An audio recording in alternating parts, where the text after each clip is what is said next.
그럼 지금부터 전문가와 코로나 상황 좀 더 자세히 짚어보겠습니다. 한림대 강남성심병원 감염내과 이재갑 교수 연결합니다. 이재갑 교수님, 안녕하세요. 예, 안녕하세요. 네, 정부에서 내일 이제 거리두기 조치 연장 여부 이제 발표하지 않습니까? 네. 현재의 거리두기가 이대로 연장될 가능성이 높다라는 그 분석 보도가 많던데요. 예측 보도가 많던데, 교수님 의견은 어떻습니까? 2주 더 현재의 조치를 연장해야 된다 이렇게 보십니까?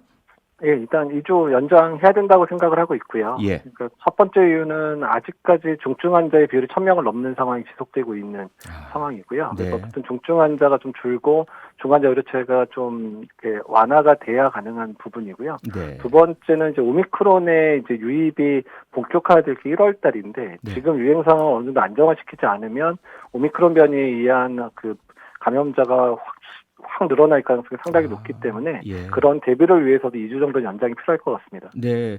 그러면 지난 2주 동안 실시했던 거리두기 효과가 좀 어느 정도 있었다 이렇게 파악을 하고 계십니까? 예, 일단은 뭐 오늘 한 5천 명 좀 넘는 수준이었고요. 네. 국내 발생자는 이제 4천 명대이기는 했고요. 지난 주말에도 뭐 3천 명대, 4천 명대 확진자가 나와서 전체적인 유행 규모는 이제 줄고 있는 게 확실하거든요. 예. 다만 중증 환자는 지난주, 지지난주 확진자가 많았기 때문에 1, 2주 정도는 더 늘어날 수도 있는 상황입니다. 그래서 예. 전반적 의료 체계가 안정화되는 데는 2, 3주 정도의 시간이 걸리지 않을까 예측을 하고 있습니다. 네. 조금 전에 교수님께서 오미크론 확산세를 빨리 잡아야 된다는 말씀을 주셨는데요. 최근에 그 3시간 안에 오미크론 감염 여부를 확인할 수 있는 새로운 PCR 검사법이 도입이 됐지 않습니까? 네. 그러면 우리가 예측할 수 있는 것이 오미크론 감염 확산세가 확 눈에 띄게 이렇게 보이는 그런 증가하는 이런 모습이 나타나지 않을까요? 네, 그렇습니다. 일단 뭐 우리나라는 그래도 이제 거리두기 강화되면서 아직까지는 산발적인 발생 사례들만 좀 확인되고 있기는 하지만요. 네. 그러니까 지금 유럽이나 미국 같은 경우는 이미 이제 오미크론이 뭐 70% 이상, 거의 80% 이상 이제 우세종으로 바뀐 상황입니다. 그래서 예. 사실 오미크론이 이제 우리나라 내에서 우세종이 되는 건 시간 문제라고 볼 수는 있는데, 네. 다만 그 시기 얼마나 이제 저지할 거냐의 부분, 두 번째는 그 동안 우리가 오미크론에 대해서 얼마나 의료 체계라든지 이런 부분들을 정비할 건가에 대한 부분을 고민을 해야 되는 시기가 맞습니다. 네. 네, 그리고 많은 관심을 끌고 있는 것이 청소년 방역 패스인데요. 원래는 네. 2월 1일부터 적용 예정이었지 않습니까?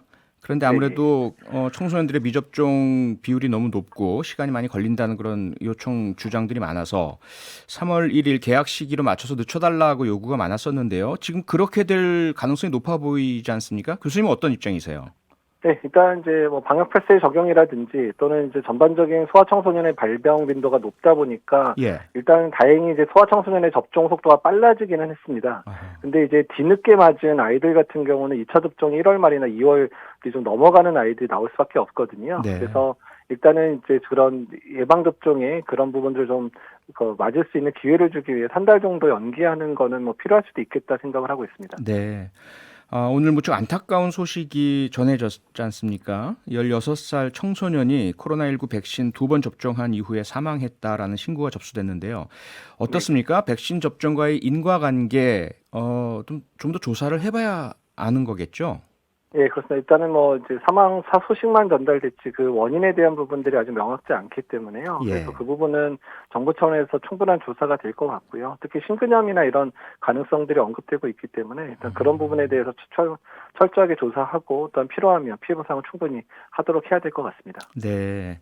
네, 그리고 정부에서 오미크론 변이의 특성을 고려한 새로운 사회적 거리두기를 검토하겠다라고 밝혔는데요. 오미크론 변이의 특성을 고려한다면 거리두기 어떻게 바뀌어야 하는 겁니까? 이제 오미크론이 전파력이 매우 강한 거로 알려져 있잖아요. 예. 뭐 2배에서 3배, 뭐 많게는 대여섯 배까지 델타보다 전파력이 강하다고 얘기를 하고 있기 때문에 사실 네. 뾰족한 방법이 있는 거는 아니고요. 일단 거리두기를 하더라도 접촉의 빈도를 낮추는 지금의 방법들 를 뭐 강화하는 것밖에는 사실 특별한 방법이 없기는 없습니다. 오히려 이제 그 확진자의 범위가 늘어날 거를 대비해서 일단 외래 진료라든지 이런 의료 체계 정비를 빨리 해놔야 되는 상황이라고 보시는 게 더 맞을 것 같습니다. 네네. 네, 그리고 우리나라에서도 내년에 그 코로나 먹는 치료제 도입 예정이라는 보도가 되었는데요. 네. 그런데 이 먹는 치료제가 증상 나타난 이후에 5일 안에 먹어야만 효과가 있다라면서요. 근데 네, 이것이 그렇습니다. 과연 코로나 증상 느끼고 그리고 검사하고 진단받고 약 처방까지 5일 안에 가능할까요?